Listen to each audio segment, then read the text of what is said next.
தமிழ் சினிமாவின் திரைக்கதை மன்னன் என்று ரசிகர்களால் கொண்டாடப்படும் இயக்குனர் கே.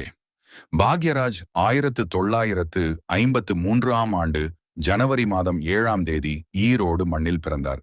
திரையுலகின் ஜாம்பவான்களான கே. பாலச்சந்தர் மற்றும் பாரதி ராஜா ஆகியோரிடம் உதவி இயக்குனராக தனது பயணத்தை தொடங்கி பின்னாளில் தமிழ் சினிமாவின் போக்கையே மாற்றியமைத்தார். 1979 வெளியான சுவரில்லாத சித்திரங்கள் திரைப்படம் தமிழ் சினிமாவிற்கு ஒரு புதிய திரைக்கதை மேதையை அறிமுகம் செய்தது.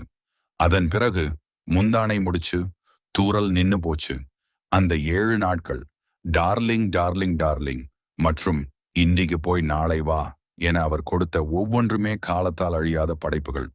எளிமையான கதைக்கரு, அதில் கலந்த நகைச்சுவை, குடும்ப உறவுகளின் சிக்கல்கள் என பார்வையாளர்களை தன் கதையோடு ஒன்றி போக வைப்பதில் அவருக்கு நிகர் அவரே. நடிகர், இயக்குனர், தயாரிப்பாளர், திரைக்கதை ஆசிரியர் என பன்முகத்தன்மை கொண்ட கலைஞனாக தமிழ் சினிமாவில் தடம் பதித்தவர் அவர். 4 தசாப்தங்களை கடந்தும் இன்று வரை புதிய தலைமுறை திரைப்பட கலைஞர்களுக்கு மிகப்பெரிய உத்வேகமாக திகழும் கே. பாக்யராஜ்.